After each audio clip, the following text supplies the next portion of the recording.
Hello, beautiful friends. I wanted to take you on a trip in my garden today. It's early March, and I'm getting excited about all the things that I can do with the next season to come. But before I actually started digging up and getting started with this next cycle, I really wanted to show everybody what was happening here. I take a lot of pride in my feral garden, meaning I tend to the wild plants and herbs and make sure that they're nourished so that they can grow. And I let them grow wherever they grow. I believe that if they're growing there, that there's a good reason for it, that they're getting what they need, and so I try to cultivate that. So why don't we go ahead and take a look at what I'm doing out here, or what it's been doing on its own mostly through the winter. I planted a new friend at the end of the season, late season last year. This is Motherwort, one of my most favorite herbs. It's been a very good friend to me as a single mom throughout the years. It's a good pain reliever, helps for chilling out. It can have, I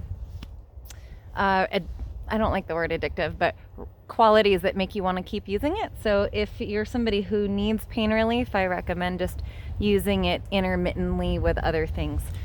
For stress, I would cycle it with kava and passion flower and valerian on different days. What else do I have out here? There's so much going on. We have arugula everywhere. Absolutely arugula everywhere. You can see right here, what I did at the end of the season is I took my arugula stalks with all the seeds on it and I literally just shook them everywhere. So I'll point it out as we go along. So there's arugula baby greens for days right now out here. What else? We've got some great, this is lemon balm. You can see I need to trim it, but it's starting to come back, and just right over there is some yarrow.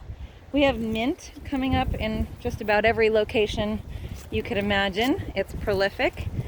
And some mullein, which I harvested so much of this plant. It was so abundant, and it actually came about right during the fire season, and there was so much smoke, and I was like, oh, I wish I should probably get some mullein or go wildcraft some, and it was amazing. My garden just gave it to me. It just started growing here and over there, and I have jars of it that I was able to harvest just from these two plants.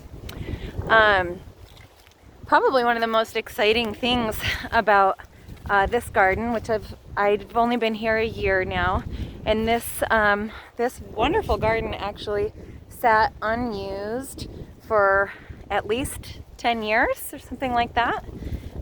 So they tell me. There was somebody who planted a couple things, like the yarrow, I believe, had been here for a little bit, and the lemon balm. But aside from that, not much has been going on in here. So it's been fun to revive this place that obviously somebody put a lot of energy into. I believe my landlords built all of this, but they did it probably 20 plus years ago. And I've got, let's see, 1, 2, 3, 4. So I've got 8 main beds, and then I have 4 other kind of growing areas here. So the fun things about this season, this winter season, is my pansies. They just made it throughout the whole winter. How incredible. And then I believe this is alyssum. And this was great. I actually, at the Dollar Tree, I bought a bunch of wildflower seeds because I really get off on just throwing seeds everywhere. I love seeing what decides to grow where, and just paying attention. It's probably one of my greatest joys. So I casted seeds everywhere, and this alyssum came from that, or those little white flowers, and they grew all winter long. Truly amazing.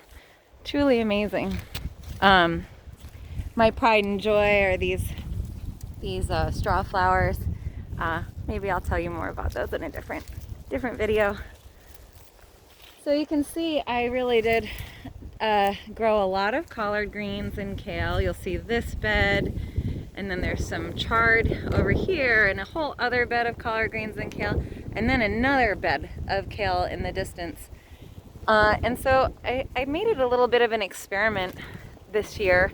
Normally, once the aphids come, I would yank them and maybe plant other ones, or maybe just be done with that as a food source for the season.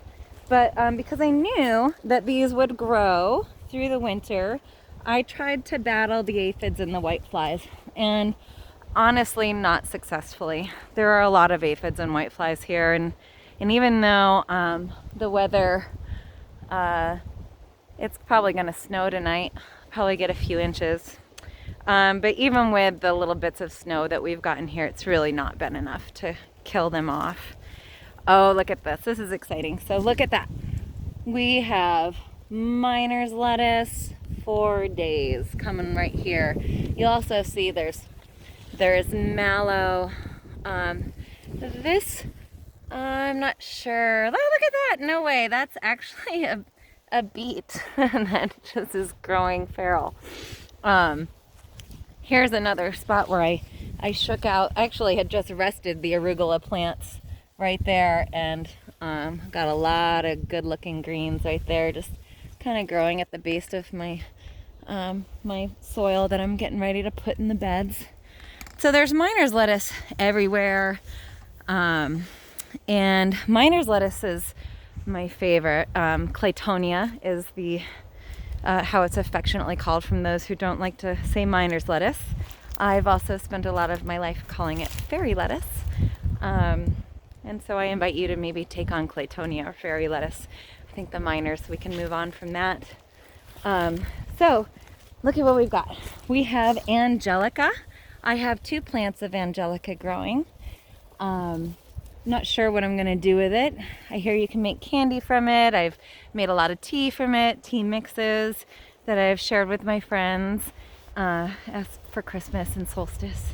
And then right here, there's heal all, or self-heal, sorry, I take that back, self-heal.